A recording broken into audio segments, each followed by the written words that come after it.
What you're looking at is the world's largest mural made entirely out of receipt paper. It's almost 30 feet long, 11 feet tall, and cost almost nothing in materials. So in this video, I'm going to show you not only how I made this, but how you can also make your own giant mural.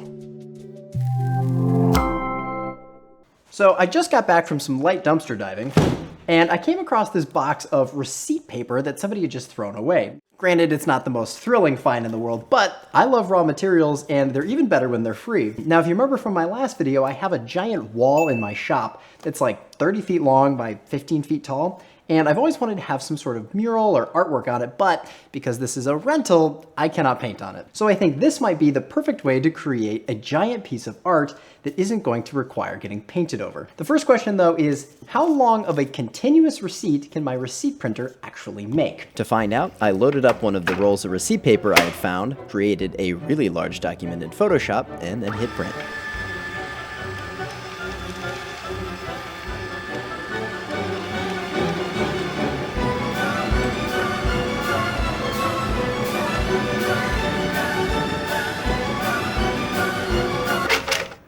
Holy crap, it's like 10.5 feet. Well, as you can see, we're off to a great start. And best of all, at 129 inches per receipt, I can easily cover the majority of my wall's height. Now, in order to make a single cohesive image out of receipts, I'm going to have to take one large file and then digitally slice it into a bunch of strips that are the exact width of my receipt paper. That way, when I put them all together, the original image should emerge. And speaking of how things work, I want to quickly show you how receipt printers work, since unlike normal printers, they don't rely on ink or toner. Instead, the real secret is actually in the receipt paper itself. By using a thermal sensitive coating on top of the paper, you can then make any part of the paper dark by applying heat to it. To show you what I mean, I have a little bit of fire here, and if we apply this to the receipt, you'll notice that it slowly goes dark. Not bad, right?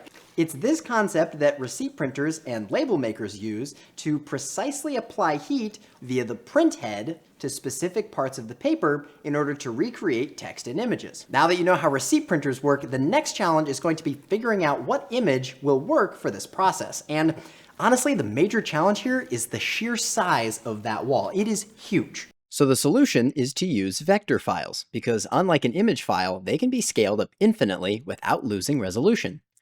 To create my mural, I'll be using MyOSMatic since it allows me to create a vector file out of map data. And since tiny phone screens are the way most of us interact with maps, I think scaling one up to the size of a small house should create an interesting juxtaposition.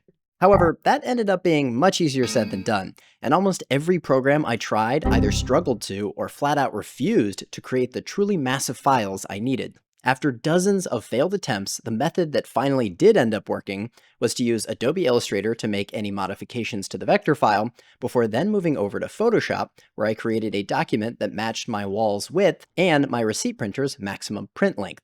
This one-to-one scale replica of my wall allowed me to precisely align the map's vector file, and once I was happy with the layout, I could then start the rendering process. To my surprise, this took almost 13 hours, and it wasn't until the next day that I was finally able to export the resulting rasterized file as a PNG, which clocked in at a whopping 100,000 pixels in width by almost 40,000 pixels in height. We have to pause for a second because I want to quickly illustrate just how truly massive this file really is.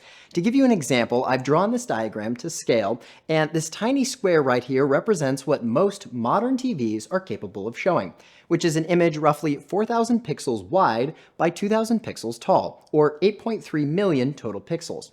The rest of this whiteboard represents the over 3.6 billion total pixels needed to cover my entire wall. That means your average 55-inch 4K TV is only capable of showing less than 1% of this map's total area. The sheer scale of this file is mind-boggling, and there's a reason it took almost 13 hours to fully render. Anyways, hopefully that helps illustrate my point. But for now, back to the video. With the mural file complete, it was time to start the slicing process. And to do that, I'm using ImageMagick, since it allows me to automate everything using a small batch script I wrote. All you have to do is enter the name of the saved PNG file and the width you want each strip to be, which in my case is 80 millimeters or 944 pixels. Once the slicing program starts running, it may not look like much is going on, but to say this part was resource intensive would be a bit of an understatement. Similar to the rendering process, this took several hours to complete, but the end result was the 106 individually sliced image files I needed to create this mural, which meant it was finally time for the fun part, printing out and hanging over 1,100 feet of receipt paper.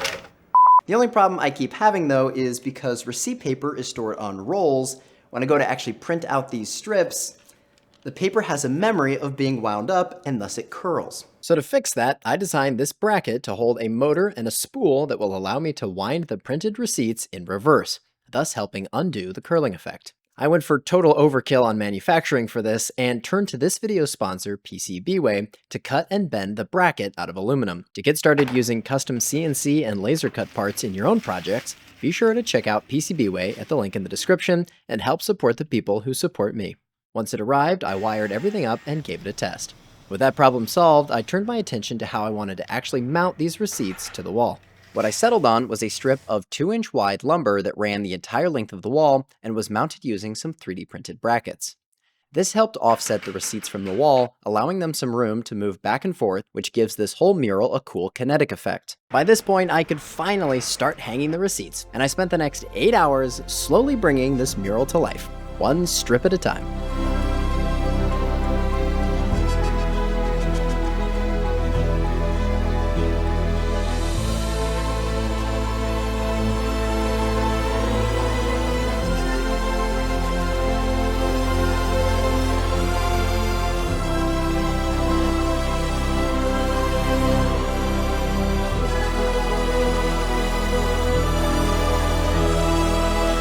With the last receipt finally hung up, I was feeling pretty good about how the mural had turned out. However, it was at about this time I discovered a major design flaw in how I had mounted everything.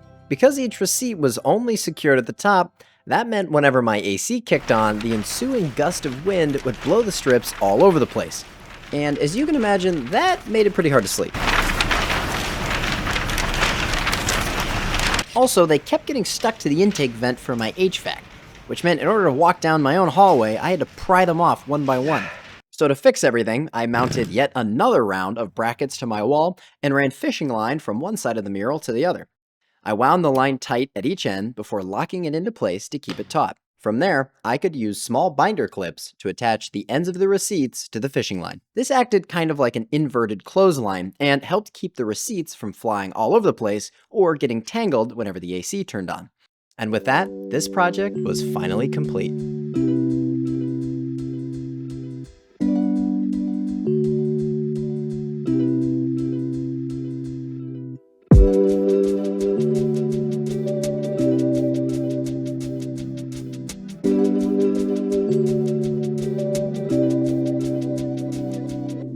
Now, of course, my mural was made using free receipt paper I found in the trash, but the current price for a 5-pack of receipt paper, which is about the amount I used, is only $14. So provided you already have access to a receipt printer, that means you can create a roughly 300 square foot mural for less than the cost of a single can of paint. And sure, receipt paper does have its limitations, the biggest one being that it fades over time with UV exposure. But either way, you already have the sliced files, you can just reprint any strip that fades or gets damaged. Though I'm a believer that any good piece of art will eventually turn into a canvas for something new. So I'm excited to see how the natural fading effect from the sun will eventually change this piece over time. On that note, thank you so much for watching, and be sure to stay tuned for future builds.